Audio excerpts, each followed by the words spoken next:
दोस्तों KVS exam 2023 आपके complete हो चुके हैं। यहाँ पर जब हम बात करते हैं आपके, खासकर जब हम टीजीटी, पीजीटी और पीआरटी की बात करें, और यहाँ पर जब बात आती है आपके सर्टिफिकेट को लेकर के, चाहे वो ओबीसी का सर्टिफिकेट हो, एससी एसटी हो, ईडब्ल्यूएस का सर्टिफिकेट हो, यहाँ पर हम कंप्लीट इस अपने वीडियो में बात करेंगे कि आखिर कब तक किसका जो है ऐसे में वैलिड है, कितने साल की वैलिडिटी होती है, क्या आप ऐसे में इंटरव्यू के लिए क्वालिफाई करेंगे, मतलब क्या आप इंटरव्यू में जाकर के बैठ पाएंगे, क्या इंटरव्यू में आपके डॉक्यूमेंट्स वैलिड होंगे, उन सभी के बारे में अपने इस वीडियो में हम बात करेंगे। लास्ट तक आप बने रहिएगा। यहाँ पर केवीएस डेमो और इंटरव्यू नाम की प्लेलिस्ट बनी हुई है। इंटरव्यू की तैयारी वहाँ पर डेली एक दो वीडियोज़ आ रहे हैं, तो अभी से अपनी तैयारी आप शुरू कर दीजिए। ये केवी का नोटिफिकेशन है, अगर आपको याद हो, 16/2022 direct recruitment for primary teacher इन केंद्रीय विद्यालय संगठन। और जब हम इस नोटिस को लेकर के बात करते हैं तो यहाँ पर आप पदों की संख्या भी देख पा रहे होंगे, किसमें कितने पद हैं। प्राइमरी टीचर्स के लगभग 2600 पद, बाकी ओबीसी एनसीएल अलग दिया हुआ है जो आप देख पा रहे होंगे। बाकी ओबीसी सीएल क्रीमी लेयर आपका अलग है, एनसीएल नॉन क्रीमी लेयर होता है, ठीक है। तो ओबीसी के 1731 पद आपके दिए हुए हैं, एससी एसटी के अलग पद दिए हुए हैं, ईडब्ल्यूएस के 641 पद हैं, टोटल 6414। अब सर्टिफिकेट को लेकर के बात करें, यहाँ पर आप जब नीचे की तरफ जाएंगे तो आपको देखने को मिलेगा, ये तो सारे एज रिलैक्सेशन का हो गया। पूरा नोटिफिकेशन में जो है इन्होंने ये चीज़ बताई हुई है। अपने टेलीग्राम चैनल महेश अकेडमी पर ये चीज़ हम सेंड कर देंगे, वहाँ से भी आप उसे देख सकते हैं। यहाँ पर आप देख पा रहे होंगे, इसमें फर्स्ट पॉइंट आप बहुत अच्छी तरीके से पढ़िए। The cut off date for determining various eligibility criteria, educational qualifications, age limit, experiences. ध्यान दीजिएगा, cut off date of determining, cut off date मतलब ये डेट है आपकी, कट ऑफ डेट है।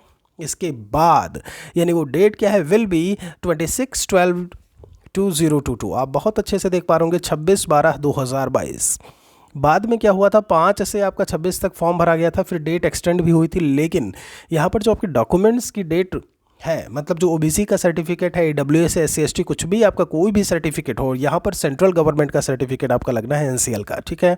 तो ऐसे में ये चीज़ याद रखिए कि आपका 26/12 ये आपकी लास्ट डेट है ऐसे में। इसके बाद अगर आपने 27 तारीख को आवेदन किया है, एक चीज़ और ध्यान रखिएगा, मान लीजिए कि आपने 26 को आवेदन किया, ठीक है, आवेदन कर दिया, अब क्या है कि वो सर्टिफिकेट आपका जो है 15 दिन बाद आया, 10 दिन बाद आया, कोई फ़र्क नहीं पड़ता। आपको इस 26/12/2022 तक आवेदन एटलीस्ट कर देना था आपके सर्टिफिकेट की वैलिडिटी के लिए, कि वो वैध हो। ये बात बहुत अच्छे से याद रखिएगा, यही इन्होंने लास्ट डेट जो है वो दी हुई है। तो ये बात यहाँ से क्लियर हो गई होगी। वो भी एनसीएल, अब एनसीएल में कौन लोग आते हैं, इसमें वो चीज़ बताया हुआ है। ईडब्ल्यूएस में कौन आते हैं, इसमें इन्होंने बताया हुआ, annual income is below RS 8 lakh रुपए, ये भी इन्होंने बताया हुआ है। सर्टिफिकेट आपका जो ओबीसी एनसीएल है 1 साल का होता है। जैसे नॉन क्रीमी लेयर मिंटू से एक फाइनेंशियल ईयर को लेकर के चलते हैं, हो सकता है अगले साल आपकी सैलरी, मतलब मिंटू से आपका जो इनकम है, आपके पिताजी का जो इनकम है, खासकर आपके पिताजी का इनकम, तो वो बढ़ जाए। तो ऐसे में साल की वैलिडिटी होती है। अब इस 26/12/2022 की डेट को आधार मान करके आप अपना जो है जितना भी जो आपके सर्टिफिकेट की वैलिडिटी है वो निकाल लीजिएगा। यहाँ पर कमेंट सेक्शन में वही सवाल अब आएंगे ऐसे में, मतलब अगर आप वीडियो पूरा देखे हैं तो कोई इशू नहीं होने वाला, आपको दिक्कत समस्या होगी ही नहीं। हम सारी चीज़ों को इंक्लूड कर देते हैं, ठीक है। इसीलिए हमेशा कहते हैं कि वीडियो लास्ट तक देखिए। ये बात हो गई जब डेट वगैरह को लेकर के। फॉर्मेट की बात करें कि फॉर्मेट कैसा होता है ओबीसी सर्टिफिकेट का, आप देख पा रहे होंगे फॉर्मेट फॉर, इसमें लिखा है form of certificate to be produced by other backward class applying for appointment to the post admission to central educational institutions under the government of India. तो सेंट्रल एजुकेशनल इंस्टीट्यूशन मतलब format कुछ ऐसा ही है। एक और फॉर्मेट आपको अलग अलग मिल सकता है, ये ऑफलाइन फॉर्मेट है। अब सब ऑनलाइन आवेदन हो रहा है, ठीक है।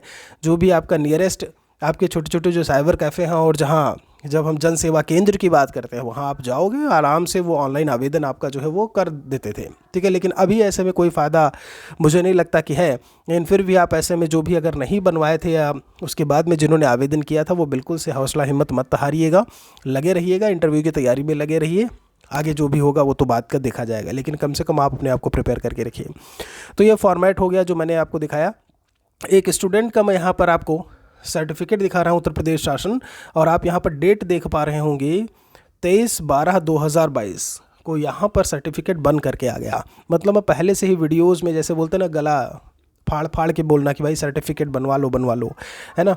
तो वो चीज़ हम हमेशा बताते रहते थे स्टार्टिंग से ही। जैसे नोटिफिकेशन आपका आया था 5 से फॉर्म भरना शुरू हुआ था और यहाँ पर आप देख पा रहे होंगे कि 23/12/2022 को सर्टिफिकेट बन करके भी आ गया। इसमें देखिए लिखा हुआ है post under the government of India, नीचे लिखा है, ऊपर उत्तर प्रदेश शासन है लेकिन नीचे गवर्नमेंट ऑफ इंडिया लिखा हुआ है। तो कुछ इस तरीके से जो फॉर्मेट है वो बन करके आया है। यहाँ पर आप पूरा डिटेल देख पा रहे होंगे, इसमें ऐसे लिखा हुआ होता है और लास्ट में यहाँ पर सक्षम अधिकारी या तहसीलदार डिजिटल हस्ताक्षरित लालगंज रायबरेली और दिनांक आपका 23/12/2022। तो ये ऑनलाइन आवेदन होता है। एक बार आप अपने जो भी तहसीलदार हैं, जो भी आपके लेखपाल हैं, उनसे भी आप मिल सकते हो। लेखपाल भी आपके सक्षम जो भी हैं वो ऐसे में इसको बनवा करके आपको दे सकते हैं। तो वैलिडिटी मैंने आपको बता दी। SC SC जो भी है वो 26/12 ही आपकी डेट थी। उसमें सारी चीज़ें मेंशन की हुई कि जितने भी डॉक्यूमेंट हैं वो 26/12/2022 तक आपके रेडी हों, क्योंकि वो लास्ट डेट थी आपकी जब हम ऑनलाइन अप्लाई को लेकर के बात करते हैं। अभी भी आपका कोई भी सवाल रह गया हो तो कमेंट सेक्शन में मेंशन करिएगा। मिलेंगे जल्दी ही एक और वीडियो में। आप सभी से अनुरोध है कि अगर नए हैं तो चैनल को आप सब्सक्राइब ज़रूर कर लें।